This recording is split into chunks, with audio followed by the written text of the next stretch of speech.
Previously, we would like to thank Mr. Sunny for giving us the opportunity to presentation today. Assalamualaikum warahmatullahi wabarakatuh.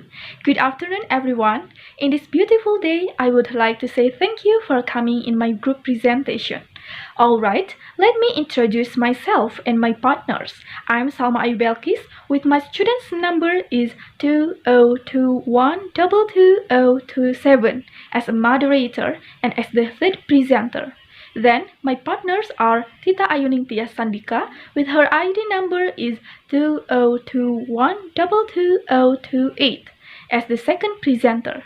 And Rena Maulina with her student's number is 2021222035 as the first presenter. So we are from group 10.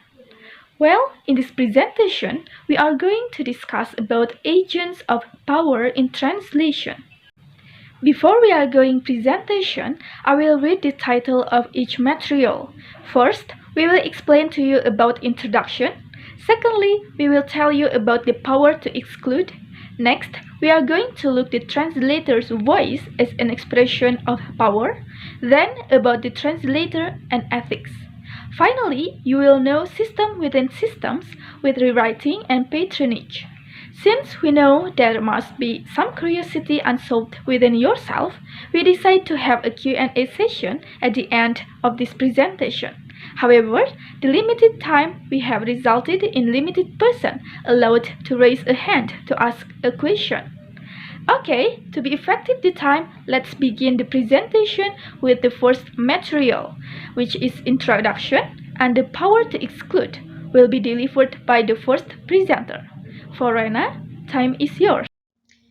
Alright, thank you to the moderator. So now our group will present about agents of power in translation. The subject is seen as the expression of attitude towards areas of socio-cultural practice. Through the texts and genres, we adopt a stance or a particular perspective towards such issues as race or gender. The discursive statements produced on racism become a mouthpiece for entire social institutions and social processes. These institutions enjoy power, and through the process of exercising such power, ideology begins to play an important role in molding a particular vision of reality. So, language plays an important part in all of this. Jadi dengan melalui teks dan gaya dari teks tersebut, terdapat sebuah sikap atau perspektif terhadap isu-isu seperti permasalahan yang berkaitan dengan ras atau permasalahan yang berkaitan dengan gender. Ucapan-ucapan yang terkadang mengecilkan hati seseorang dikeluarkan misalnya tentang sesuatu yang mengandung unsur rasisme, menjadi penyampai informasi untuk seluruh lembaga sosial dan untuk kemudian diproses secara sosial.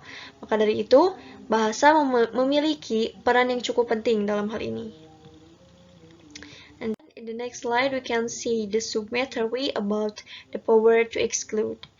The power to exclude in the context of translation or assessing translation, a sense of power involves using language to include or exclude a particular kind of reader, a certain system of values, and a set of beliefs or an entire culture.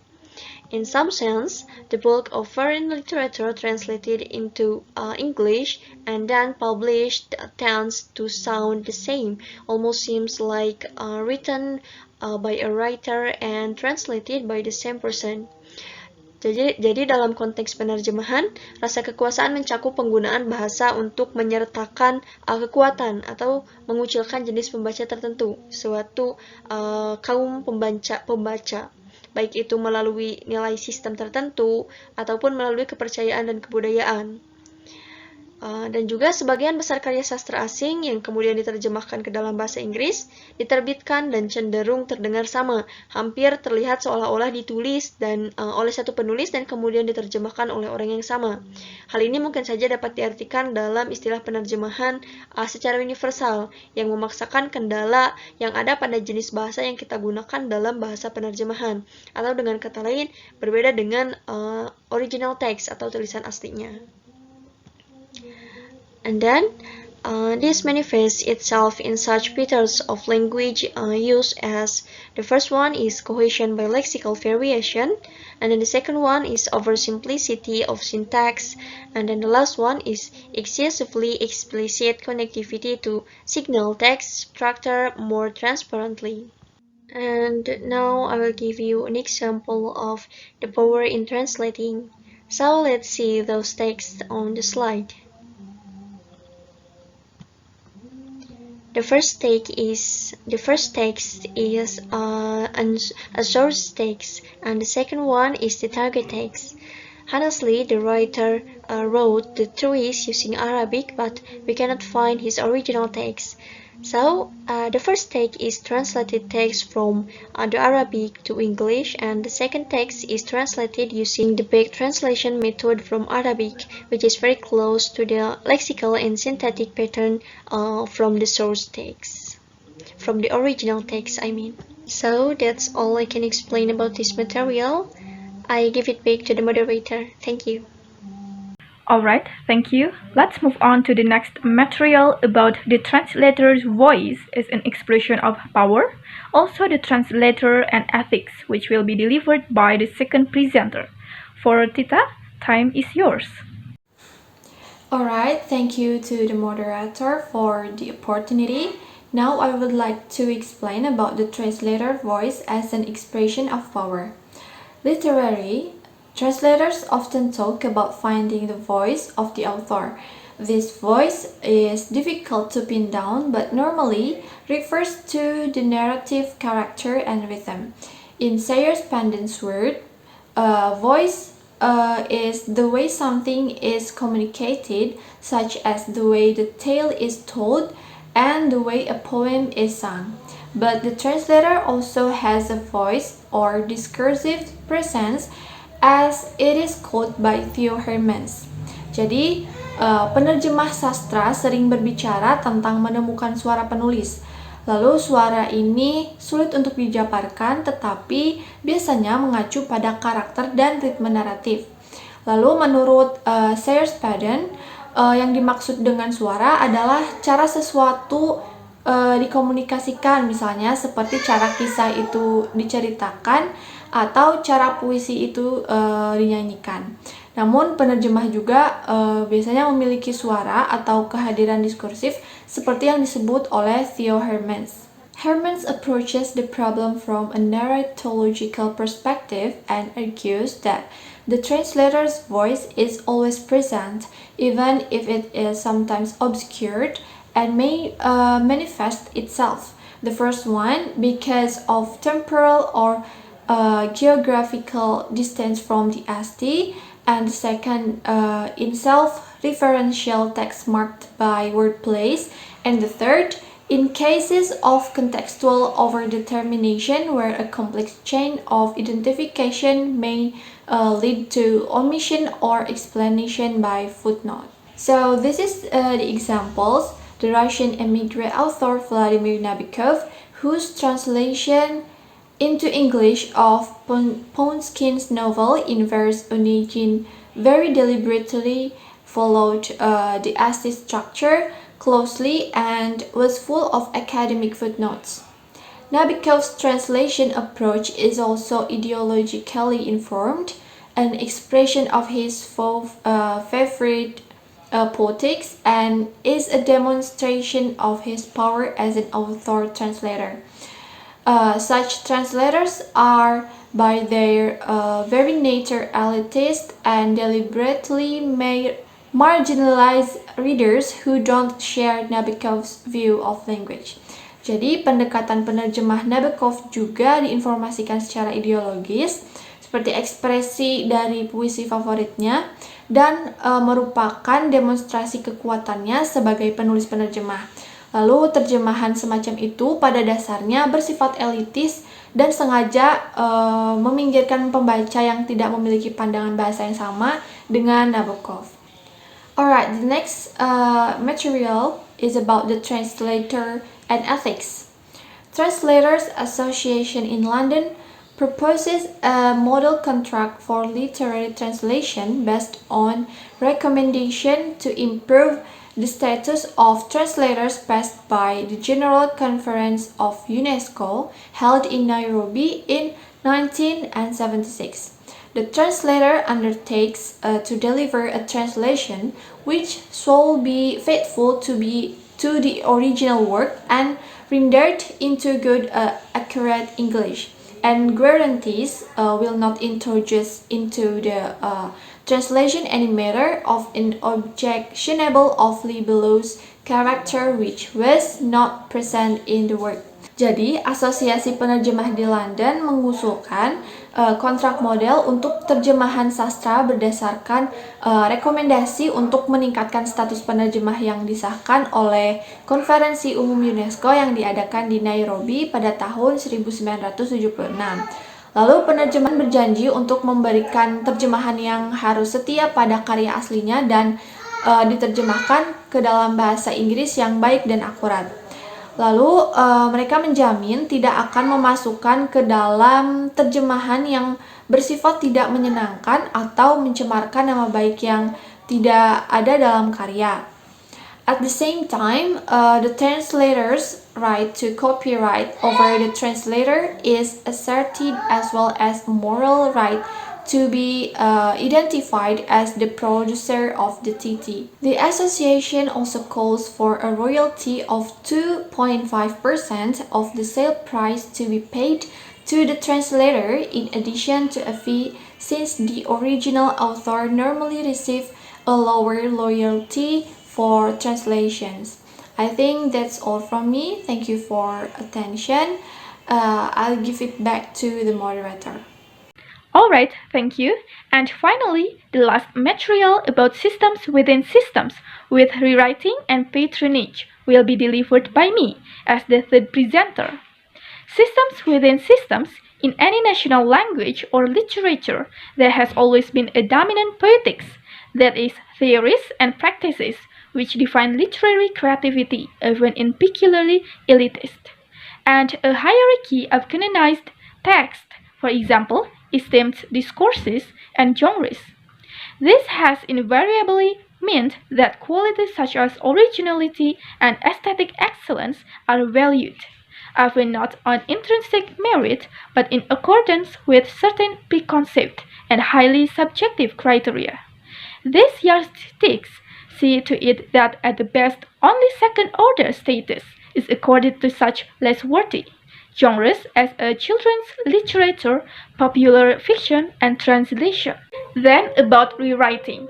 One way of explaining the constant struggle for status referred to above is to see translation as a form of rewriting.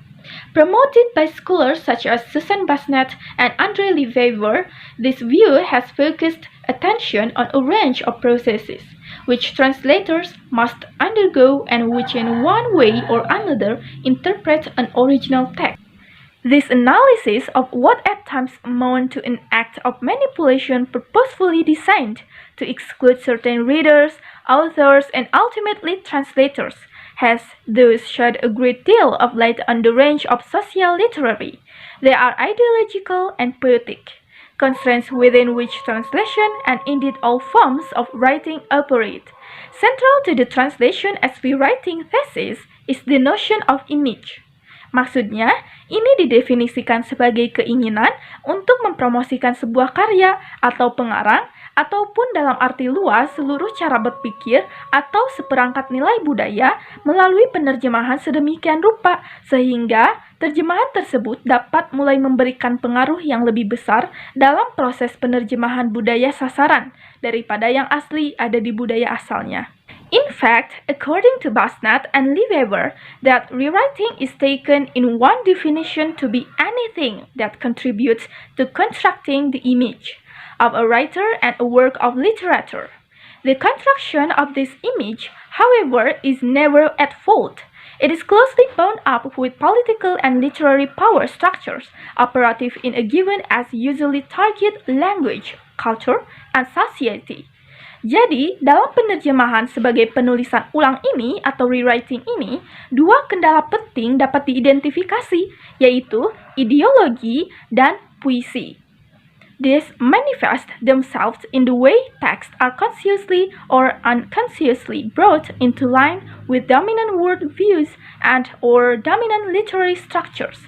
Maksudnya, di antara mereka, tekanan politik dan sastra mempromosikan seperti apa dunia atau sastra itu seharusnya. Next, about patronage. According to Lefebvre, that patronage is defined as the powers, that is persons or institutions, which help or hinder the writing, reading, and rewriting of literature. The powers involved in patronage can be individuals, a group, a social class, or political or a religious institutions. Maksudnya, patronase didefinisikan sebagai kekuatan baik dari seseorang ataupun sebuah lembaga yang membantu atau menghalangi penulisan, pembacaan, dan penulisan ulang sastra. Kekuasaan yang terlibat dalam patronase dapat berupa individu, kelompok, kelas sosial, atau institusi politik atau agama. The media have a role to play in all of this is the BBC. For example, is apparently the richest and largest patron in history. In each instance, the patronage will be called undifferentiated if the patron has control over form and subject matter, holds the purse strings, and can legitimately grant or withhold status. This is a common occurrence when genuinely or spuriously the aim is to maintain the stability and moral fabric of society as a whole. For example, English as a global language. On the other hand, patronage is differentiated when the economics of a project is divorced from any ideological considerations and when the agent is too concerned with a commercial success to think of status. The notion of differentiated patronage is often invoked in making the point that, despite the conspiracy theories which mythologize linguistic or cultural imperialism, this kind of imperialism is mostly about money and more of a cock-up theory than a conspiracy theory. The separation between politics and ideology is thus at best artificial. Maksudnya, sistem konseptual ini berada dalam interaksi yang konstan, dengan patronasi berfungsi sebagai area antarmuka antara yang puitis dan ideologis. Dalam kasus sastra dan terjemahan sastra, patronase biasanya lebih mementingkan ideologi daripada puisi. Yang terakhir, biasanya tidak terlalu penting, seolah-olah ditunda dengan otoritas mendelegasikan pelindung kepada penerjemah. But the interpreter would have been ideologically screened in the first place. That is, although patronage is essential ideological, it ultimately acts as a constant on what can or cannot be said, and on how something is said. Artinya, meskipun patronase pada dasarnya ideologis, pada akhirnya bertindak sebagai kendala pada apa yang bisa atau tidak bisa dikatakan, dan bagaimana sesuatu dikatakan. Finally, an element of status enters the patronage equation is granting, and accepting patronage is a sure sign that someone has been admitted to an elitist circle with its own ethics and mores. Alright, that's all from me. We move to the Q&A session. Well, because we are presenting using video, for those who want to ask a questions, please ask on Google Meet by raising your hand. Alright, I'm going to conclude this presentation. In conclusion, the use of language to exclude some parties and include others is not something new. The power in the context refers to using language to include or exclude a particular kind of reader, a certain system of values, a set of beliefs, or an entire culture. Therefore, the influence of such powers into three major categories. They are power excluding the reader, the author, and the translator. Literal translation is one way of achieving this kind of power on the part of translator. The ideological weapon of exclusion in free translation is the use of TL norms. The translators themselves are no more immune to power displays than are the reader and the researcher. Alright, thank you very much for your great attention, everyone. I'm sorry if our presentation have made mistake. Wassalamualaikum warahmatullahi wabarakatuh.